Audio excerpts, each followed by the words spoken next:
Right guys, hi, welcome back to Ubik. We're here discussing Game of Thrones Season 6, Episode 6. My name is Rafael and I'm here with Andres.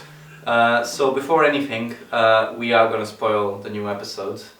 So yeah, basically if you haven't seen the episode, watch the episode and then come back. Yeah, what are you doing if you haven't seen the episode? Alright, first we talk about Bran. We saw Bran basically still fleeing with Mira, and he had some visions. So anyway, we see the Mad King, and we got a bit of history, right? I mean, remembering what happened before. I think it was perfect. Like, there's no better way than coming off like the last episode, which was such a huge deal, into just coming into this one. And I think it was a step in the right direction. They're closing a lot of storylines, or not closing, but at least starting. Especially with this one, we get a lot more information on what's going on. Bran is going crazy, he's like seeing all these visions, he's seeing all this information, stuff that he didn't realize was what was happening. Yeah. All actual things from history, like the Mad King, all this stuff. Yeah, and then when they get attacked by the White Walkers, they're actually rescued by this man who we find out later on that's actually Benjen Stark. And I think that was a big reveal, you know, we finally get to see Benjen again. You know? That was crazy. I mean, we talked about this so many times. Like, yeah, like what was gonna happen? Is it gonna be Benjen? That's gonna be. He's not at the wall. And yeah, they do talk a little bit about him on the books, don't they? Like they call him something else, or like. Well, the thing is, in the books, Benjen disappears. Basically, we never know about him. But there's another character that comes into play called Cold Hands, which you can tell is. Well, before we go on, I mean. We get to find out that Benjen was some sort of White Walker. I mean, he got stabbed by a White Walker. Then the Children of the Forest saved him and stopped this transformation. And now he's the way he is now, which is like obviously not human, but not a White Walker in the sense of, you know, the blue eyes and unable to control himself. Exactly. So it's some sort of like.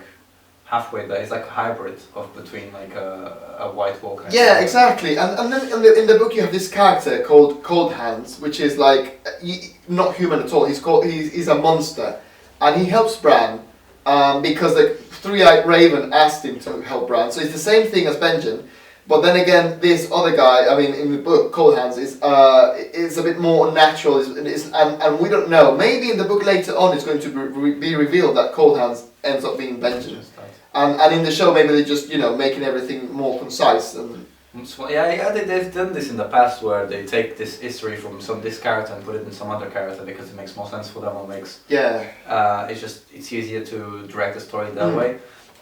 So it wouldn't be the first time. Yeah, and then definitely in the books you can tell there's so many storylines going on that you can tell it's impossible for this man George Martin to be able to close every gap and close every story. So I think it's a smart thing to do. Just.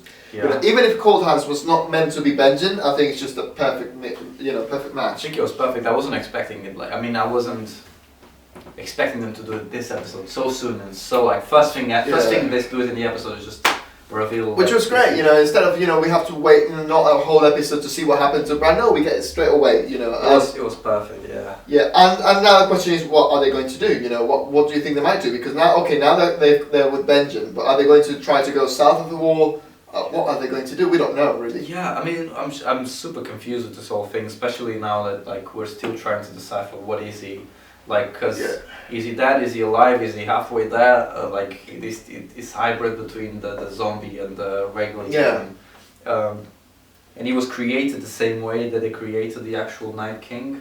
So like with the dragon glass straight into the heart. Yeah. So it's like for me, I'm confused. I'm not sure what they're gonna do with it. I'm like, I have no idea what direction they're going to take. Yeah. But we talked about this too. It's like, what if they go south of the wall? Yeah, because now that Bran is marked, basically the spells don't work. The spells that prevent White Walkers from reaching him. So if he goes south of the wall, in theory, the wall will no longer stop the White Walkers from coming through. And well, you never know what might happen. Really. I know. In my head, I'm just imagining just like this whole wall just coming down. As soon as, you know... Bran crosses to the other side, maybe. Can you imagine? That'd be horrible. Yeah. But yeah, if we did predict this, then we should get something, some sort of reward. Yeah, we should. I mean, to be fair, like for the people who don't know, like the wall was made by humans and The Children of the Forest, some sort of alliance. Exactly, because they were at war and they created the White Walkers, the Children of the Forest. That is. Yeah, to fight man.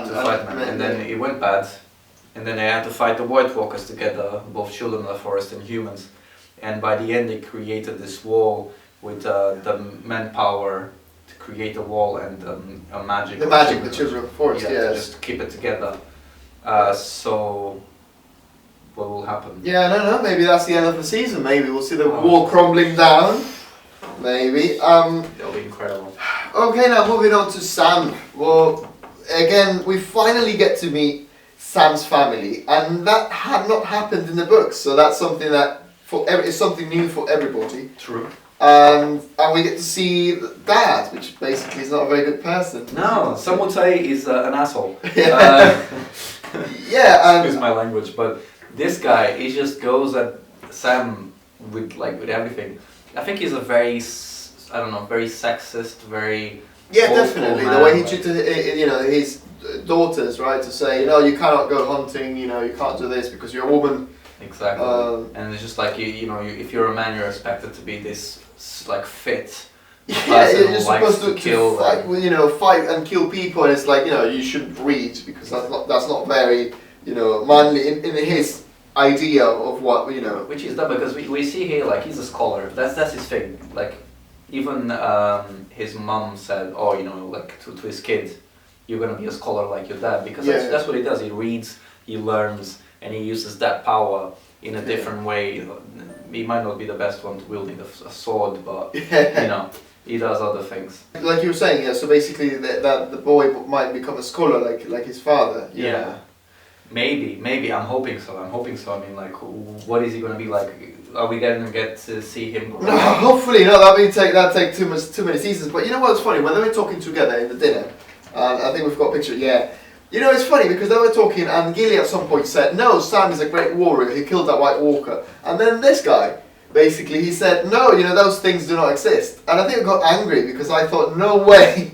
That they exist, but it's funny because down south of the wall, nobody cares, nobody knows and nobody cares about that. Nobody's seen the trouble I've been, I guess that's the whole song, it's just, the wall kind of dictates this pass of the information. Once it cuts past the wall, everyone is just stories or to scare people away from becoming a night watch. No one wants to do crimes because they'll become part of the night watch. Yeah. So maybe it's just stories to scare them away or whatever. It's really not. It's actual truth. I love this scene, by the way. It was just such a funny scene of trying to, it has some comedic value with Sam's girlfriend trying to behave and trying to be classy and trying to understand how he actually hit that stake, and the whole process of them actually figuring out that she's a wildling. Yeah, basically. Well, and she actually told them the truth at some point. She was like, "Yeah, I'm a wildling. So what are you gonna do about it?" And bitch. That's how it felt. It's like, what's now? And then we got some backstory in the sword. Heartsbane, I think is the name. Family sword. Yeah, I mean it's that's Sam. It should be Sam's heritage. They talk a little bit about it. Yeah. Because he's the oldest son, he should be getting the sword or he should be getting the kingdom and the lord position and all that. Yeah. But due to his dad just being a dumbass, he's not getting it. But you have this sword and they actually talk about it. I had this super nerdy excited moment where I was like, oh yeah, Valyrian steel, because they talk very little about these swords. There's a few swords spread throughout the Seven Kingdoms. Yeah. They're all from Valyrian steel. There's no more Valyrian steel as we all know it. So we used to have... Eddard Stark used to have this broadsword, and usually in the first season he used that sword to basically decapitate people. Beautiful broadsword. And then that sword got broken down. Standing on the river and passing the rock. That classic scene. And then they break that sword down into two and you get two swords. One for Jaime, one for... Joffrey, back when he was alive. Exactly. I'm not sure what happened to Joffrey's one. Yeah, I'm actually not sure. Either. But the Jaime's one, he's called the Oathkeeper, and it's given to Brienne. Yeah, exactly. So that's what that one is. And there's a few more. I mean, we all know Jon has one. Jon has the. Oh, Jon! Yes, he has the commander of the Night Watch, the old guy, Old Bear. What's his name? Old Bear. Yeah. He's from. Is it? I forgot the name.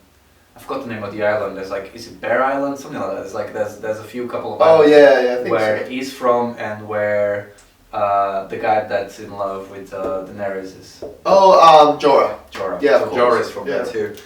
So he has, that sword. There's a few more spread around the kingdom. And Yeah. I don't know exactly who. And as we know, that they can kill White Walkers with those, so Yeah. so that should be So interesting. it'll be the only two ways to kill them. It'll be the dragon Glass, which is not much dragon glass left, and then very little. But we have 3 dragons. yeah, we get the dragons anyway. So just use the dragons to make dragon glass. Mind blown. Is it? Can it be done? And you know what's funny about the how it ended? Basically, yeah, that scene. I think it was very funny because he said goodbye, Gilly. Say goodbye to the little boy for me. And he walks out the scene. The music starts playing this very sad song, and then she goes back to the crowd with the baby, and she's like looking at the baby, and it's about to. You're thinking as a director, as an editor, you're thinking that's a cut. Then we go on to the next scene. Exactly. Then the music stopped. Stopped right there, and then he came back and said, "Oh, we're going out. We're getting out of here."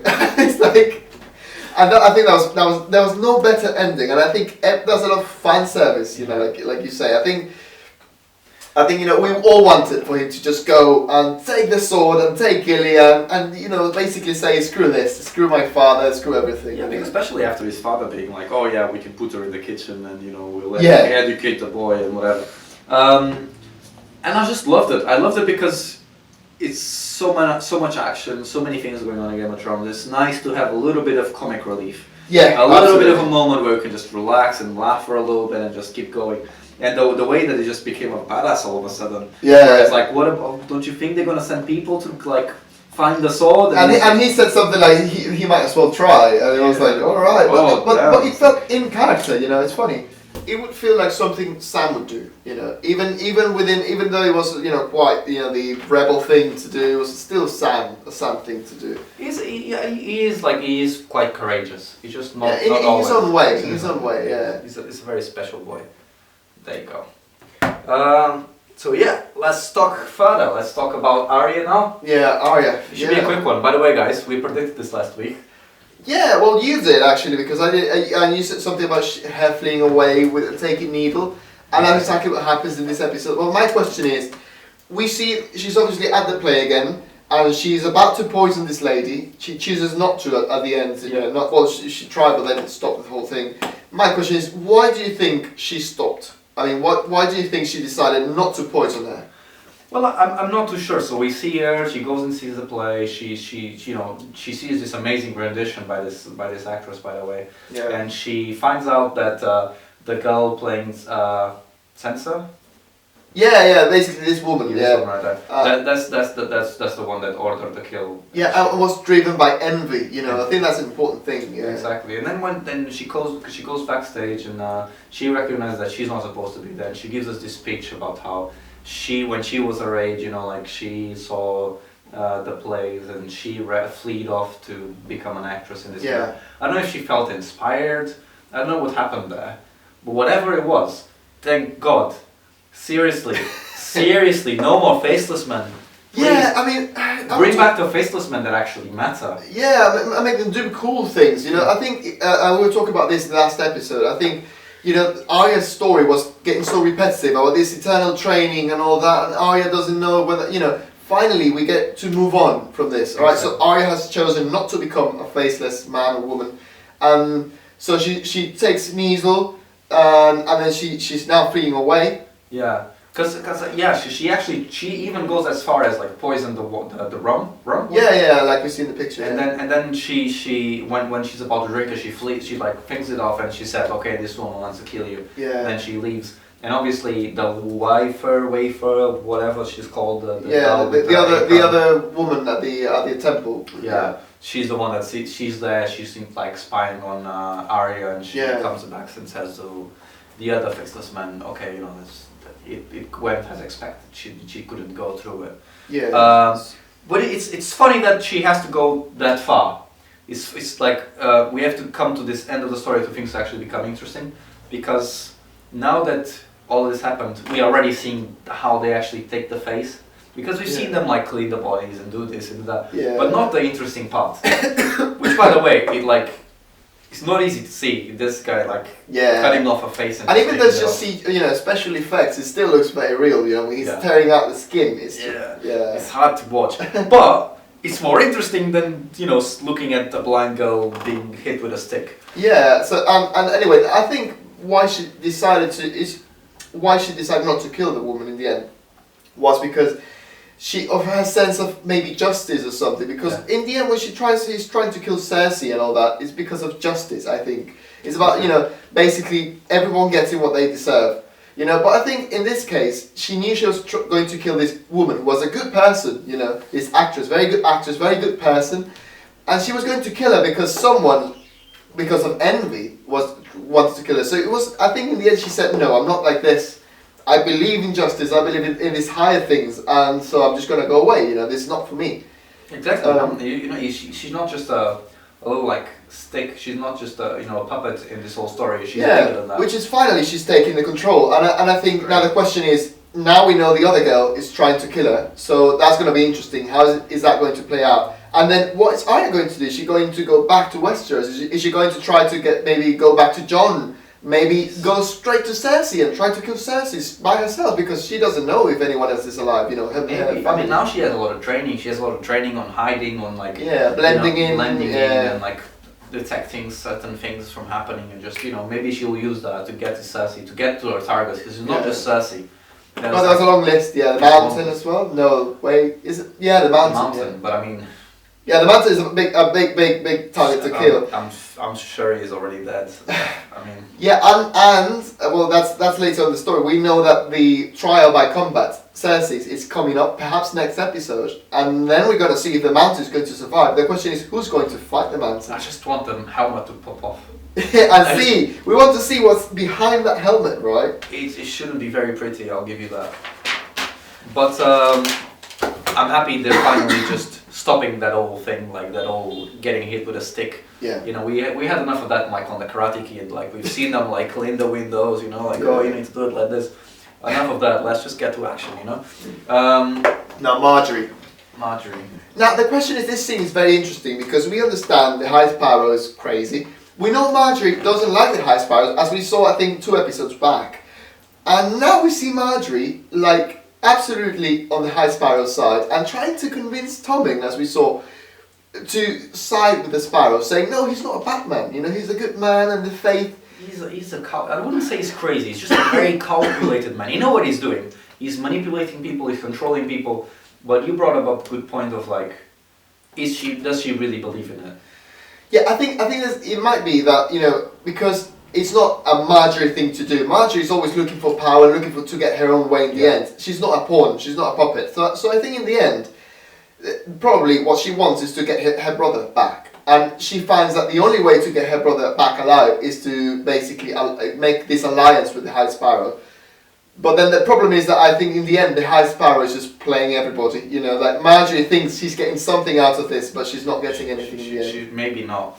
I think he won, and that's what happens when our grandma says what just happened when that. And then Jaime. By the way, that Lord, mind blown. That guy is the dumbest guy around. Which one? Sorry. Forgot their family name. What's their family name? Tyrell. Tyrell. So Lord Tyrell, the one on the horse. He has no idea what's going on. He's just there with his arms. When we're going to fight, we're going to fight someone. No? No. Okay. And he just turns around to her and she's like, "What happened?" And she's like, "They won because they did." Like the whole thing was that after this, she convinced Thomas. What's his name? Tommen. Yeah. Tommen. She convinced him, and he actually she creates this alliance between the crown and the faith. Yeah. And after that, they won. So like basically now the faith have half of the control. Yeah, they control the crown basically. Yeah. It's like it's like medieval times all over again. Yeah, but I think that's the whole thing. You have again, like the church used to control everything back in the day. But I think it's funny because the High Sparrow controls Margaery because of their brother being in prison. Exactly. Now Margaery controls Tommen, so basically you have this chain of control, and at the very top is the High Sparrow. Exactly. And then Thomas, he just does whatever anyone tells him to do. Yeah, well, either his mother or his wife. Question for anyone out there: like, compared to his brother, who's the most like? Do you hate this one more? Do you hate Joffrey more? What's going on here? Yeah, what do you think is worse? You know, to have Joffrey, who was perhaps stronger but crazier, or have this guy who's a complete puppet? You know, he's like doing whatever people tell him to do. Exactly. I don't know. I don't know what's worse, to be honest. This guy should be petting his cats back in the dorm. Like he shouldn't be out there with a crown on his Yeah, head. the Lannisters were not meant to rule. I think they're just too crazy, all of them. I don't know. Like, Well, Jaime is not crazy. He's not crazy. I mean, he's crazy in love. What? But which is disgusting. Yeah. But he's crazy in love. I mean, you know, but yeah, even Sassy, she's calculated. She's smart. She knows what she's doing. She knows what she wants. And When she wants gets carried away with her emotions, she's like, "Yeah, we're gonna kill them all because they hurt my feelings." You know, it's That's like, true. yeah, but she knows how to get what she wants. Exactly, that's true. Yeah. Maybe you're right. I don't know. There's always something about them. There's something missing. And then, you know, because of this alliance, we see Tommen now, basically, talking about Jaime now. Yeah. Basically, now we see that Jaime gets removed from the King's Guard. And that, I think that was a very big thing, basically. And now Jaime now has been sent to lead the Lannister army. And that's a very cool scene, by the way. Yeah, it's something like, by the way, like, these guys, they deserve every single second of this last few episodes. Season 6. Every single second is a piece of art. Yeah. Like I could like frame this. Like every shot, like I feel like I could frame it and put it in my room. Yeah, absolutely. Yeah, the team behind Game of Thrones is simply better. I think at this point in time, there's no better TV show in terms of quality. You know, I think that's my personal opinion. There's no better level TV of production. I think it got to a point where it's like they become the best TV show currently, and at this point for me, it's like they become the best TV show. Period. Like, I don't think there's anything in the past. Yeah. I don't think there's anything in the past that actually accomplished what they're accomplishing here. Absolutely. But it was incredible. You see him like ready to fight. He wants to go back. He wants to grab like a bunch of bandits and just go for the High Sparrow. Kill the High Sparrow. But I think like the High Sparrow is at this point where it's like if he dies, it's a bigger impact. Yeah, exactly. Because then the faith has even more. And you can see all these people behind were people that support the High Sparrow. So you can tell by this scene that you know it's not as easy as just killing the High Sparrow. You have thousands of people, you know, supporting them. That's the thing. That's why they were so happy that you know they actually made an alliance. Yeah. The crown now needs to you know take in consideration the faith. Yeah. I don't know. This just kind of shows us how much the faith can control us. So let's see what the Red Priestesses does in Marine. Yeah, you have two forces then. You have the faith on Westeros, and then you have the Red Lord of Light, you know, the Lord of Light, whatever, Exactly. from you know this other continent. And they're obviously going to clash at some point. I like how they introduce so many faiths. So now you have this faith, you have the priests of the light, you know, the God of light, and then you have the priestess men who have their own god. Yeah, you have so many different religions. And well, now the question is, now that Jaime's going to lead the Lannister army, they're going to try to retake Riverrun. We see a scene with Lord Frey. We get to see the Freys again, basically, if you remember them. From who doesn't remember them? Yeah, especially with his new wife, who's probably, I don't know, maybe 15 years old, I don't know. Yeah, I mean, she wow. But the point is, you have the Freys now sending an army to Riverrun to retake it. You have the Lannisters sending an army to retake Riverrun as well, obviously supporting the Freys. And now I think that's going to play out in the next episode, because if you remember, Brienne is on her way to Riverrun to talk to the Blackfish, you know, Sansa's uncle.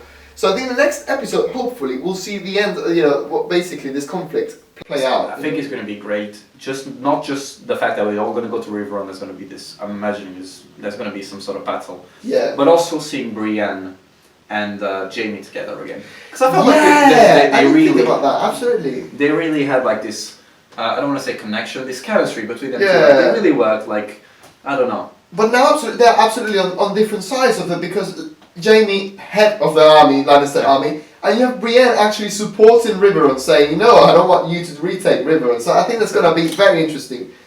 It's gonna be. Plenty of things to look forward to. Now, talking about Daenerys now, the last thing that happened in the show. Not much to talk about really, because when we see Daenerys, it's always the same thing. I mean, lately it's just her walking with her people. You mean lately? You mean like the past 6 seasons, right? Because Yeah. I swear to God, guys, I've said this so many times. No more walking through the Dothraki Sea. Next episode, walking through the Dothraki Sea. It's like, guys. Enough. Then they basically he asked like, how long till we get to Marine? Oh, a week. Yeah. Please, guys, don't make us go through the Dothraki Sea again. But well, yeah. Anyway, we basically get to see Daenerys convince her people to, the Dothraki soldiers to get on their boats and cross the sea. She uses her dragon, and you can tell that she's more in control now, because back in the day it felt like an accident when she climbed on the dragon and it somehow worked. But now she feels, I think it looks like she's a lot more confident. There's a bigger connection. I think this dragon is no longer in chains, he's running around, he does whatever he wants, and there's connection between them two. Yeah. He's free now, but she can still control him, or they still have this... Call him. I think she can call him in some way. Exactly. And he manages to convince all these people that would never go through the narrow sea. Yeah. To go through the narrow sea. Which throws another question. How are they going to cross the narrow sea? In this scene, this man actually says, you need at least 1,000 ships. Now the question is, where are they going to get the 1,000 ships from? If you remember, a couple episodes back in Meereen, the ships got burned, basically. So she cannot rely on the ships from Meereen. So, then we have Theon. He fled with his sister with many ships. Are they going to do, to get the ships to get Daenerys? That's what I'm hoping. Like, I think like they're finally like putting together all these stories and like bringing people together, and hopefully we're gonna see Theon Greyjoy and her sister coming and helping them down. Or maybe he's doing something else, and then the brother might actually just build the boats that he needs and actually gets us. Well, I mean, those are two different possibilities anyway. We cannot discard that maybe in the end it's actually the brother, the uncle, sorry. Yeah, the Greyjoy uncle. Yeah. I forget his name, he has a weird name. Yeah, that's true. I don't know, but still, I would much prefer to have, I would much prefer to have Theon and his sister coming in and trying to help Daenerys. Because here's the thing, this guy is too smart, his uncle, Theo's uncle is too smart. And the problem is that he has a good army, great sailors of course, and he has something that they didn't really talk about in the TV show yet, but he has horn. What do you call it? A horn. So you know Yeah, because of the books, but the horns haven't even appeared like even slightly, so maybe that's not in the show. Maybe they'll show it later, but we don't know if it works or not. But basically, for those who don't know, there's this horn. It's called the dragon something. It's supposed to control the dragons. When you like blow on it, it's going to control the dragon, so it's going to tell the dragons to this or that, whatever. They talk briefly on the books. That's how he starts his speech. He blows on the horn and then he starts his speech when he's about to become king.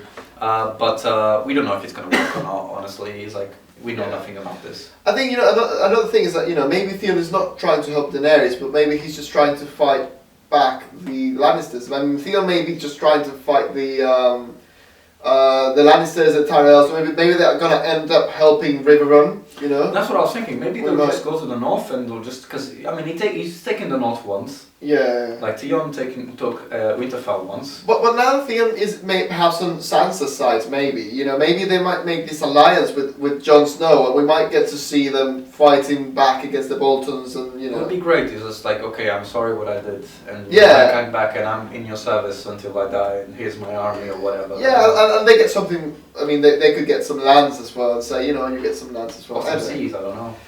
Yeah, that's what they are. They're sea people, aren't they? Yeah, so maybe they won't take lands, but I don't know. Or maybe they'll help them achieve what they want, and then after that they'll help them achieve, like try and reach their home, for example. Exactly, and fight the uncle. So, what do you think of the episode overall? Like this picture, it was epic. It was epic. It was a great episode. They touch on every point. I feel like we wanted them to talk about, or even like. Starting with Bran, they just got it over with. They just brought up that huge thing, the new Ghost Rider with the like. Yeah, Benjen Stark. That was great. Just like with stuff on fire, with weapons on fire. It was great. I think they talked about everything that we wanted.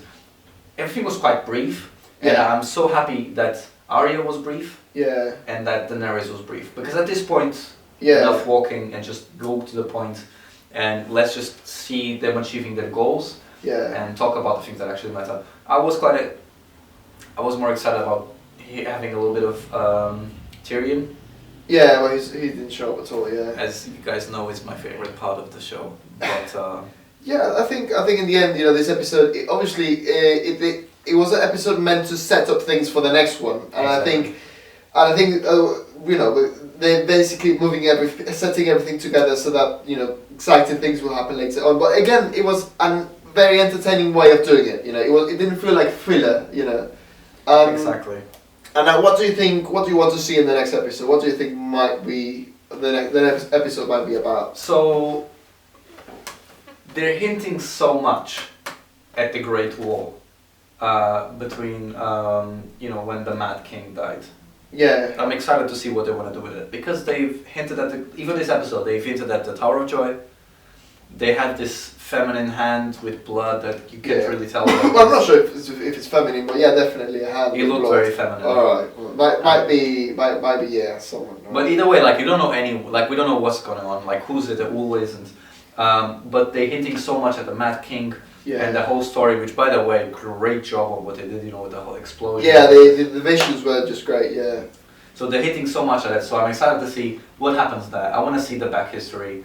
I'm the kind of guy that, Lord of the Rings might be great, but, I'm the guy that likes a Silmarillion book. I don't know if you guys understand that joke, but, I'm the guy that likes the backstory. So I'm quite interested on that. Yeah. Otherwise, more of Bran. Yeah. I want to see what Bran is going to do next. Yeah, and I think another thing that's coming up, and perhaps hopefully the next episode will be about that, is Cersei's trial by combat. That's happening soon, and hopefully we'll get to see that happening. The mountain. Yeah, we'll finally maybe hopefully, get to see. Hopefully they didn't recast him again. yeah. But anyway, that's something interesting to look forward to, I think. And I think that's about it for this episode. Yeah. So that'll be it. This small discussion on the new season 6, episode 6 of Game of Thrones. We will see you next Monday when the new episode releases. Hopefully, yeah. Right. And I do hope you enjoy. If you did enjoy, like button and the subscribe button are in the crotch bar below. So go ahead, give us some support, tell us what you think. And on the comment section, go ahead and tell us what did you like most about this episode? What are you expecting that's going to happen on the next episode? And yeah, that's about it. Yeah. We'll see you there. Bye. Take care. Ubik out.